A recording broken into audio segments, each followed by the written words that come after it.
बिस्मिल्लाहिर्रहमानिर्रहीम अस्सलाम वालेकुम डियर स्टूडेंट। आज का जो हमारा टॉपिक है उसमें हमने जो लास्ट लेक्चर में मस्कुलर डिसऑर्डर वाला आर्टिकल शुरू किया था उसका अगला पोर्शन है। तो आज का जो मस्कुलर डिसऑर्डर है वो टेटनी है। अच्छा, टेटनी की जो पहचान है कि हमें कैसे पता चलेगा टेटनी है, इसमें हमारे जो स्केलेटल मसल है उनमें इनवॉलेंट्री कॉन्ट्रैक्शन हो जाती है या spasm. Involuntary contraction of skeletal muscle को स्पैज्म भी कहा जाता है। स्पैज्म होता है कि थोड़ी देर के लिए हमारे मसल के अंदर इनवॉलेंट्री कॉन्ट्रैक्शन का होना। और ये होता किस वजह से? क्योंकि जो हमारे जो नर्व्स हैं वो हाइपर एक्साइटेबिलिटी शो करते हैं। हाइपर एक्साइट जब भी हमारे पास न्यूरॉन की एक्साइटमेंट की बात आती है तो इसका मतलब है production of nerve impulse in neurons. जब हम हाइपर एक्साइटेबिलिटी ऑफ न्यूरॉन की बात करेंगे तो इसका मतलब होगा कि जो न्यूरॉन्स हैं वो ज़रूरत से ज़्यादा नर्व इम्पल्स प्रोड्यूस कर रहे हैं।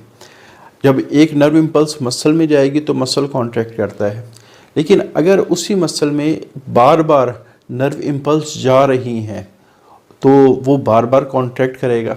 तो ये जो बार बार कॉन्ट्रैक्ट का करना है और जल्दी जल्दी कॉन्ट्रैक्ट का करना है, इस कंडीशन को कहा जाता है टेटनी।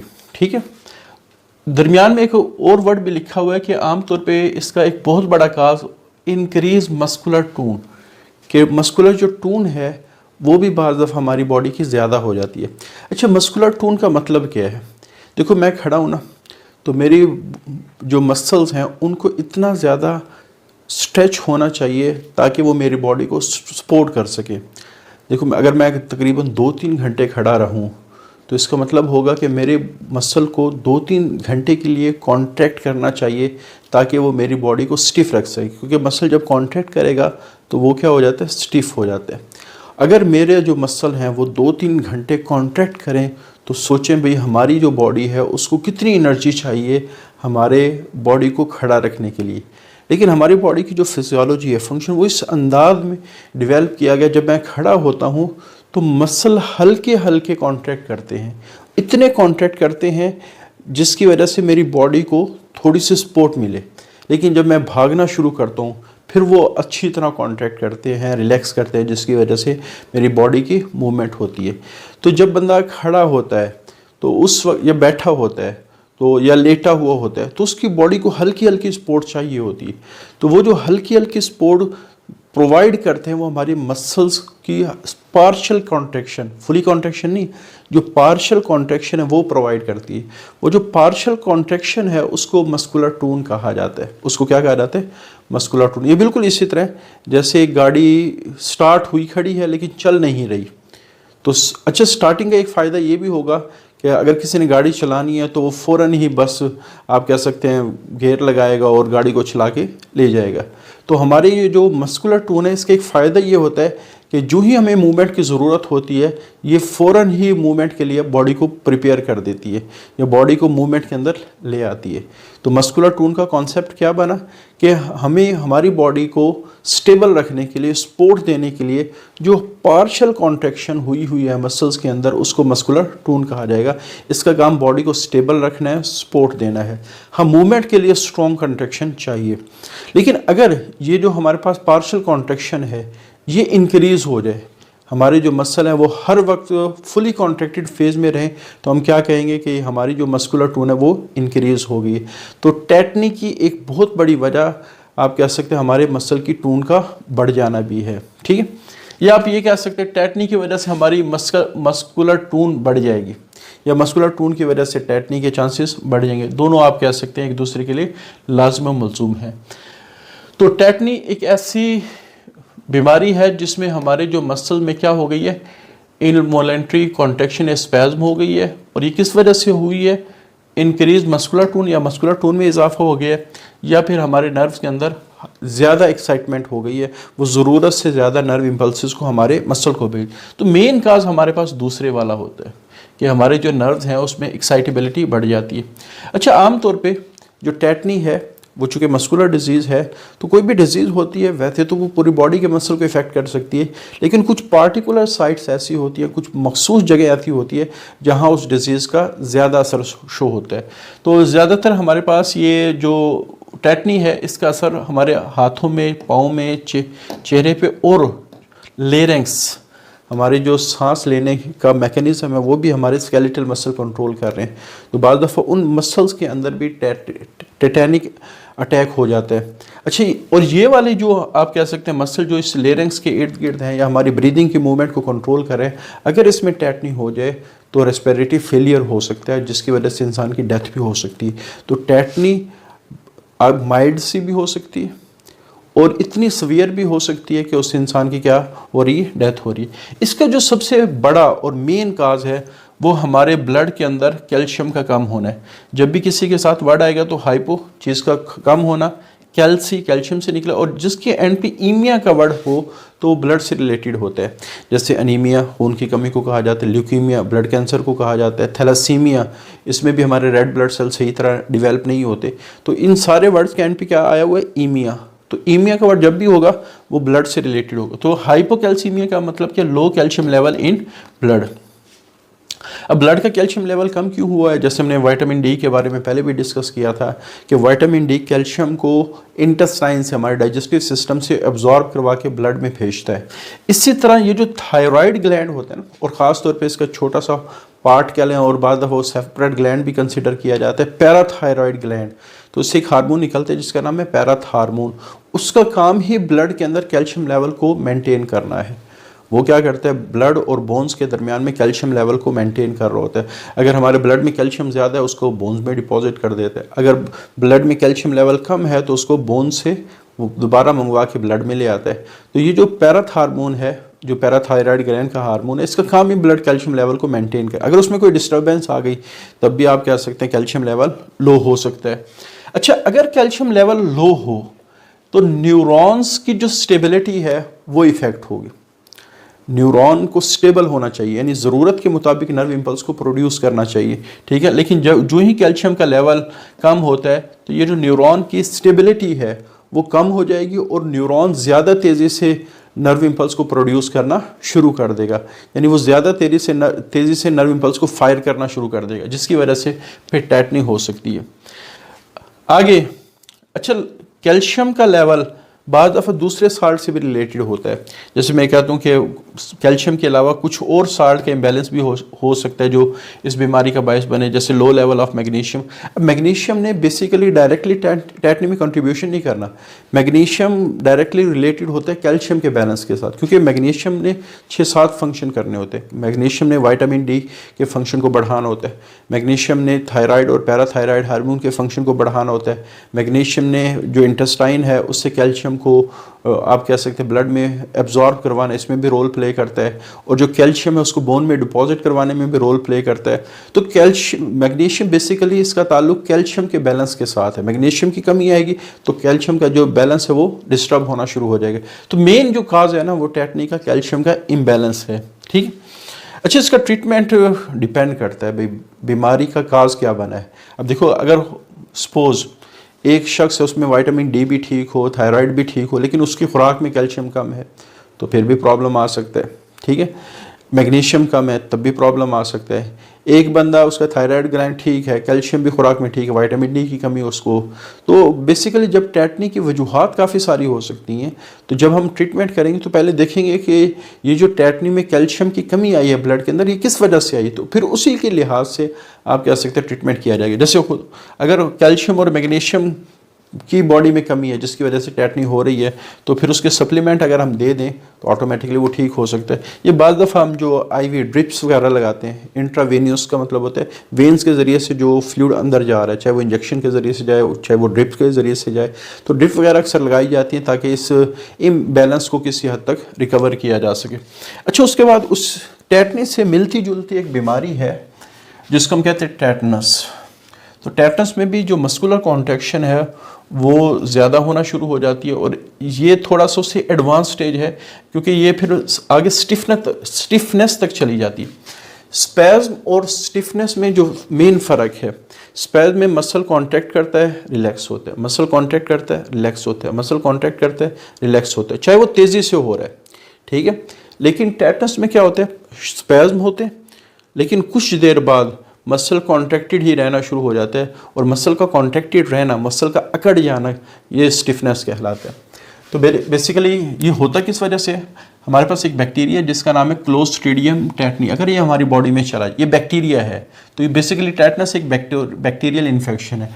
टेटनी मेटाबॉलिक डिसऑर्डर है कि इसमें हमारा जो मेटाबॉलिक है, जो कैल्शियम को जिसने मेंटेन करना है, उसमें प्रॉब्लम आ गया। यहाँ क्या हुआ कि बैक्टीरियल इन्फेक्शन क्लोस्ट्रीडियम टेटनी, इसकी वजह से अगर ये हमारी, क्योंकि ये कुछ न्यूरोटॉक्सिन प्रोड्यूस करते हैं, उन न्यूरोटॉक्सिन्स का नाम है टिटेनो स्पेसमैन। ये क्या करते हैं, हमारे स्पाइनल कॉर्ड से ना कुछ न्यूरोट्रांसमीटर रिलीज होते हैं। ये न्यूरोट्रांसमीटर का वर्ड हमने मैकेनिज्म ऑफ मस्कुलर कॉन्ट्रैक्शन में डिस्कस किया था। वो न्यूरोट्रांसमीटर हमारे मसल की कॉन्ट्रैक्शन को रोकते हैं, यानी वो हमारे मसल को रिलैक्स करवाते हैं। क्लियर? ये जो न्यूरोटॉक्सिन है ये उनकी को जाके इनहिबिट कर देते हैं, यानी वो न्यूरोट्रांसमीटर जो हमारे स्पाइनल कॉर्ड से निकलते हैं और उन्होंने मसल को कॉन्ट्रैक्शन से रिलैक्सेशन में कन्वर्ट करना है, तो ये उनको रोक देते हैं, जिसकी वजह से मसल कॉन्ट्रैक्टेड ही रहेंगे। तो अगर मसल कॉन्ट्रैक्टेड रहें तो ऑटोमेटिकली हमारे मसल में स्पैज़म और स्टिफनेस शुरू हो जाएगी। स्पैज़म थोड़ी देर के लिए मसल को कॉन्ट्रैक्ट करना, और स्टिफनेस ये थोड़ा सा एडवांस लेवल है जिसमें जो मसल कॉन्ट्रैक्ट करेंगे काफ़ी लंबे अरसे तक। तो ये जो बैक्टीरियल टॉक्सिन है जिसको मैंने टिटेनोस्पेज़मेन कहा है, ये हमारे नर्वस सिस्टम को इफेक्ट करते हैं, और जिसकी वजह से हमारे नर्वस सिस्टम का पार्ट जिन्होंने मसल को रिलैक्स करवाना है, जिसकी वजह से हमारे मसल में देर तक स्पैज़म होते रहेंगे, और फिर एक वक्त ऐसा आएगा कि हमारे जो मसल हैं वो अकड़ना शुरू हो जाएंगे। और अकड़ने से मुराद क्या, उनकी मूवमेंट क्या हो जाएगी, कम हो जाएगी, उनकी फ्लेक्सिबिलिटी कम हो जाएगी। मेनली हमारे नेक को इफेक्ट करती है, उसके बाद फिर ये जॉ की तरफ आती है, जिसकी वजह से जो जॉ है वो मूवमेंट करना बंद कर देते हैं। इस कंडीशन को हम कहते हैं लॉक जॉ। और फिर हमारे धड़ की तरफ आती है, और ख़तरनाक इस वजह से है क्योंकि ये हमारे जो चेस्ट के मसल जिन्होंने ब्रीदिंग करवानी है, उनको जब ये स्टिफ कर देगी तो इंसान का सांस लेना मुश्किल हो जाएगा, बंद हो जाएगा, और इंसान की क्या हो जाएगी, डेथ हो जाएगी। ठीक है, इस वजह से ये बहुत ही ज़्यादा लाइफ थ्रेटनिंग इन्फेक्शन है कि इसकी वजह से इंसान की जान भी जा सकती है। प्रिवेंशन बड़ा मशहूर है कि जब किसी को चोट लगे उसको टेटनस का इंजेक्शन लगाया जाए। बेसिकली वो जो इंजेक्शन होते हैं वो टेटनस की वैक्सीन होती है, क्योंकि आमतौर पे जो टेटनस के जर्म्स हैं या बैक्टीरिया हैं ये सॉइल वगैरह के अंदर बहुत ज़्यादा अबंडेंटली पाए जाते हैं। जब किसी को चोट लगे तो वो सॉइल जिसमें अगर टेटनस के बैक्टीरिया रहते हैं वो बॉडी में चले जाएँ और फिर टेटनस के इन्फेक्शन काज कर सकते हैं। इस वजह से कहा जाता है कि जब भी कोई चोट वगैरह लगे तो फ़ौरन ही टेटनस का इंजेक्शन लगवा लेना चाहिए। दूसरी बात, टेटनस के इंजेक्शन में बेसिकली टेटनस की वैक्सीन है, और वैक्सीन हमेशा ट्रीटमेंट से बीमारी से पहले दी जाती है ताकि बीमारी ना हो। अक्सर स्टूडेंट ये समझते हैं कि शायद वैक्सीन ये इलाज है, वैक्सीन इलाज नहीं है, वैक्सीन बीमारी से पहले दी जाती है ताकि वो बीमारी ना हो। हाँ, अगर किसी को इन्फेक्शन हो जाए फिर उसका ट्रीटमेंट किया जाता है। तो अगर ये इनिशियल स्टेजेस में अगर पता चल गया कि इसको टेटनस है तो थोड़ा बहुत चांस होता है उसको रिकवर होने का, लेकिन अगर ये एडवांस स्टेजेस पे पहुंच गई फिर आप कह सकते हैं 80 to 90% उसका मरने का चांस होता है। कोई अल्लाह की तरफ से हो 10% वो हो सकता है रिकवर हो। तो इनिशियल स्टेजेस पे या थोड़ी सी मॉडरेट स्टेजेस पे तो ये रिकवर हो सकती है, लेकिन जब वो एडवांस स्टेजेस पे चली जाती है फिर ये रिकवर नहीं होती, फिर इंसान की डेथ हो जाती है। तो बहरहाल अल्लाह ताला इन बीमारियों से हमें महफूज रखे। हमारे जो मसल्स हैं जब वो काम करते हैं तो मसल सिर्फ खींच सकते हैं, वो पुश नहीं कर सकते, क्योंकि खींचने और पुश करने में क्या, जैसे मैं कोई चीज़, ये पुल है, अगर मैं कोई फोर्स लगा रहा हूँ तो ये पुश है। मैं मिसाल देता हूँ कि हमारे मसल्स की कैसे मिसाल है, जिसमें कहते हैं कि दरवाज़ा है, इसके साथ आपने रस्सी बांध दी और यहाँ से पकड़ के आप खींचते हो तो दरवाज़ा आपकी तरफ आ जाता है। ठीक है, लेकिन अगर आप यहीं खड़े हैं, क्या इस रस्सी के ज़रिए से दरवाजे को बंद कर सकते हैं? भैया आप रस्सी को ज़ोर लगाएं और दरवाज़ा जाके बंद हो जाए। जब आपने रस्सी को खींचा तो उसकी फोर्स दरवाजे तक पहुंच गई, दरवाज़ा आपकी तरफ आ गया। लेकिन जब आपने उस रस्सी को पुश किया, क्या वो पुश वाली फोर्स इस दरवाजे को बंद कर सकती है? तो नहीं, यानी आप रस्सी के साथ उस दरवाजे को बंद नहीं कर सकते। ठीक है, लेकिन अगर रस्सी की जगह यहाँ डंडा हो, ठीक है, और डंडा हम दरवाजे के साथ इसको अटैच कर दें किसी भी तरीके से, आप इस डंडे को खींचे, दरवाज़ा खुला है, आप इस डंडे को पुश करेंगे तो दरवाज़ा बंद हो जाएगा। ठीक है, तो इसका मतलब है ये जो डंडा है वो इधर दोनों फोर्सेस पहुंचा रहा है। जो पुलिंग एक्शन है उसकी फोर्स भी यहाँ पहुंच रही है, जो पुशिंग एक्शन है उसकी फोर्स भी यहाँ पहुंच रही है। लेकिन रस्सी के केस में क्या है, पुलिंग फोर्स तो पहुंच रही है लेकिन पुशिंग फोर्स नहीं पहुंच रही। इस वजह से आप रस्सी के ज़रिए से दरवाजे को पुल तो कर सकते हो लेकिन पुश नहीं कर सकते। तो सेम हमारे पास है कि हमारे जो मसल्स हैं ना, जैसे मैं कहता हूँ ये बाइसेप मसल्स हैं। अच्छा, मसल्स के ना दो एंड होते हैं, हमने पहले आर्टिकल में भी डिस्कस किया था, वो जो अरेंजमेंट ऑफ बोन्स। एक एंड होता है जिसको इंसर्शन कहा जाता है, वो मूवेबल बोन के साथ अटैच होता है। दूसरा फिक्स बोन के साथ अटैच होता है जिसको हम ओरिजिन कहते हैं। तो जब मसल कांटेक्ट करते हैं तो एक फोर्स जनरेट करते हैं जिसकी वजह से जो हड्डी है वो बेंड करेगी और जो ओरिजिन वाली हड्डी है और जो इंसर्शन वाली हड्डी है वो एक दूसरे के करीब आ जाएगी। ठीक है। अच्छा, एक बात ये पहले भी डिस्कस हो चुकी है, जो हमारे जो मसल्स हैं वो डायरेक्टली हड्डी के साथ कनेक्टेड नहीं होती हैं बल्कि वो टेंडन के ज़रिए से कनेक्टेड होती है। इस वजह से जब भी मसल कांटेक्ट करेगा वो टेंडन को खींचेगा और टेंडन फिर अगर हड्डी को खींचेगा। तो यही बात लिखी गई है। जो मसल फाइबर्स हैं ये जब कॉन्ट्रैक्शन करते हैं तो ये कॉन्ट्रैक्शन का मतलब वो शॉर्ट होते हैं, तो ये टेंडन को खींचते हैं और टेंडन को खींचने के बाद वो हड्डी को खींचते हैं। अच्छा, मसल के आपको पता है कि दोनों एंड्स हड्डियों के साथ कनेक्टेड होते हैं। ये अलग बात है, एक हड्डी फिक्स होती है जो ओरिजिन कहलाता है मसल का एंड, एक मूवेबल बोन के साथ अटैच होते हैं जिसको इंसर्शन कहलाते हैं। तो muscle are attach to both end, usually one end with movable bone, तो एक एंड उसका मूवेबल बोन के साथ अटैच होता है। When muscle contract they pull the bones, तो ये हड्डी को पुल करेंगे और फिर जो हमारे पास दोनों हड्डियाँ हैं, दोनों जो एंड है, ये वाला एंड और ये वाला एंड, ये एक दूसरे के करीब आ जाएंगे। पुलिंग की वजह से एक दूसरे के क्या आ जाएंगे, करीब आ जाएंगे। अच्छा, बॉडी में पुशिंग एक्शन क्यों पॉसिबल नहीं है? उसकी वजह यह है कि जब मसल कांटेक्ट करते हैं तो फोर्स लगाते हैं। अच्छा, अगर मैं कहता हूँ कि हमारी बॉडी में ये मसल ने कांटेक्ट किया और बॉडी ये बाजू बैंड कर गया, अब मसल जब रिलैक्स करते हैं, अब इसको अगर वो धक्का दें तब वो हमारा बाजू सीधा कर सकते हैं। यही वाला मसल्स उसने खींच तो लिया है, जब तक वो इसको धक्का नहीं देता, पुश नहीं करता, और पुश के लिए फोर्स चाहिए।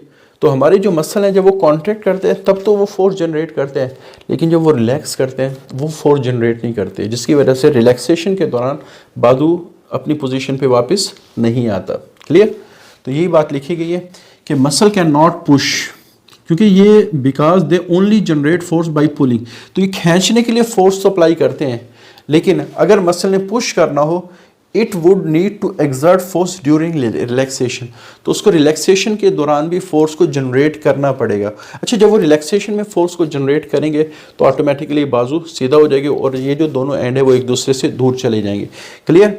लेकिन ये चीज़ हमारी बॉडी में पॉसिबल नहीं है, यानी हमारे जो मसल हैं वो रस्सी की तरह तो बिहेव करते हैं, लेकिन वो जो स्टिक रॉड या आप कह सकते हैं रॉड है या जो डंडा है उसकी तरह वो बिहेव नहीं करते। ठीक है? तो अगर ये रिलैक्सेशन के वक्त भी फोर्स जनरेट करते तब फिर हमारा बाजू अपनी पोजीशन, लेकिन फिर आप देख रहे होंगे कि ये बाजू पीछे कैसे आ रहा है, तो ये बाजू इन मसल्स की वजह से पीछे नहीं आ रहा, बल्कि नीचे वाले मसल कांटेक्ट करते हैं, इसको ही अपनी नॉर्मल पोजीशन पे वापस लेके आते हैं। यानी बेंडिंग किस वजह से हुई, बाइसेप ने कांटेक्ट किया, और ये स्ट्रेटनिंग किस वजह से हुई, हमारे ये जो ट्राइसेप है इन्होंने सीधा किया। यानी आप कह सकते हैं बेंडिंग भी कॉन्ट्रैक्शन ऑफ मसल्स की वजह से है और रिलैक्सेशन भी कॉन्ट्रैक्शन ऑफ मसल की वजह से ही है। क्लियर? अच्छा, इसी तरह हमारा जो स्केलेटल सिस्टम है ये लीवर और रॉड्स की तरह बिहेव करता है। रॉड्स आप जैसे सरिया समझ लें कि किसी बिल्डिंग को, और ख़ासतौर पे अगर बहुत बड़ी बिल्डिंग हो तो उसकी मेन स्ट्रक्चर को सपोर्ट देने के लिए जैसे लेंटर वगैरह हो तो उसमें सरिया डाला जाता है, दीवारों में सरिया डाला जाता है जिसको हम कहते हैं बीम वगैरह, तो वो पूरे बॉडी के स्ट्रक्चर को क्या करता है, पूरे बिल्डिंग के स्ट्रक्चर को सपोर्ट देता है। तो इसी तरह हमारी बॉडी को ये जो शेप मिली हुई है, सपोर्ट मिली हुई है, तो ये हमारे बोन्स की वजह से है। और दूसरी चीज़, बोन्स हमारे काफ़ी सारे जो इंटरनल ऑर्गन को प्रोटेक्ट भी करती है, जैसे क्रेनियम हमारे ब्रेन को प्रोटेक्ट करती है, ये जो रिब केज है ये हमारे लंग्स को और हार्ट को प्रोटेक्ट करती है, तो इस तरह ये प्रोटेक्शन का काम भी है। दूसरा जो स्केलेटल सिस्टम है it is a system of liver. Liver होता क्या है? ठीक है, लिवर बेसिकली 4 चीज़ों का मजमूआ है। एक तो मेन रॉड होगा जिसने मूव करना है, इसको लीवर कहा जाता है। एक वो एक्सिस होगा जिस पर ये लीवर मूव करेगा, इसको पाइवट या फलक्रम कहा जाता है। पाइवट या फलक्रम कहा जाता है। ठीक है। एक फोर्स होगी, ठीक है, जिसको एफर्ट कहा जाएगा, जिसको क्या कहा जाएगा, एफर्ट। दूसरा एक वेट होगा जिसको लोड कहा जाएगा, जिसको क्या कहा जाएगा, लोड। तो ये चार चीज़ों का मजमूआ हमारा लीवर सिस्टम कहलाता है। मेन रॉड जो मूव करते हैं वो लीवर कहलाता है। फोर्स जो अप्लाई होती है इसको मूवमेंट के लिए तो वो एफर्ट कहलाती है। और वेट जिसको ये मूव करवाएगा, ठीक है, इसको हम लोड कहते हैं। और जिस जगह मूवमेंट हो रही है उसको पाइवट या फुलक्रम कहा जाता है, ठीक है। अब हमारी बॉडी में ये जो स्केलेटन और मसल्स ये लिवर सिस्टम बनाते हैं। हमारी हड्डियाँ आमतौर पे लिवर्स का काम कर रही होती हैं। जो जैसे मैं कहता हूँ कि हमारा जो बाइसेप मसल है, अपर आर्क में कहते हैं, ये पूरा लिवर सिस्टम की तरह काम करते हैं। कैसे काम करते हैं? जैसे मैं कहता हूँ कि ये हमारा बाजू है, इसने वज़न उठाया हो, बस वज़न एक लोड है, वज़न एक। और हमारी जो एल्बो है ये पाइवट पॉइंट है जहाँ इस बाजू ने, आगे वाले बाजू ने मूव करना है। और ये जो हमारी हड्डियाँ हैं ये आप कह सकते हैं लिवर का काम करती हैं। और जो हमारा बाइसेप मसल्स है ये फोर्स लगाने यानी एफर्ट का काम करते हैं। क्लियर? और फिर ये वाले जो मसल हैं वो इस जगह अटैच होते हैं और अटैच होने के बाद ये हमारी इस पोर्शन को मूव करवाते हैं जिसकी वजह से हम वज़न उठा सकते हैं। तो वज़न लोड है, हमारे मसल एफर्ट का काम करते हैं और हमारी हड्डियाँ ये लिवर का काम करती हैं। और हमारे ये जो जोड़ हैं एल्बो जॉइंट ये पाइवट पॉइंट का काम करते हैं। अच्छा, अगर लिवर की ना 3 टाइप्स होती हैं। अगर फोर्स और लोड के दरमियान में पाइवट हो तो ये बनता है फर्स्ट क्लास। ये कौन सी बनती है? First class. लेकिन अगर इस तरह हो कि फोर्स दरमियान में हो, लोड किनारे पे हो और जो पाइवट है वो दूसरे किनारे पे हो, तो इस तरह के हम उसको कहते हैं थर्ड क्लास। और जो सेकंड क्लास है उसमें लोड दरमियान में होता है, जो फोर्स या एफर्ट वो साइड पे होती है और जो पाइवट है वो भी साइड पे होते हैं। इसको हम कहते हैं सेकंड क्लास। सेकंड। तो हमारे जो ये जो बाइसेप मसल्स हैं ये थर्ड क्लास लिवर की तरह बिहेव करते हैं। अब सवाल ये है कि ये थर्ड क्लास कैसे, क्योंकि ये वाले जो मसल हैं ये दरमियान में आके अटैच होते हैं और इन मसल ने फोर्स जनरेट करनी है, एफर्ट का काम करना है। तो जब एफर्ट दरमियान में हो, पाइवट साइड पे हो और लोड साइड पे हो तो ये ऑटोमेटिकली जो थर्ड क्लास ऑफ लिवर है उसको रिप्रेजेंट करता है। तो बहरहाल हमारी बॉडी में जो ज़्यादातर मूवमेंट्स हैं वो इस लिवर सिस्टम की वजह से मूवमेंट हो रही हैं। तो ये हमारा चैप्टर आज एंड हुआ और चूँकि चैप्टर नंबर 12 था, इसी के साथ हमारी ये जो बुक का आखिरी चैप्टर भी ख़त्म होता है। तो आज के लिए इतना ही। अल्लाह हाफिज़।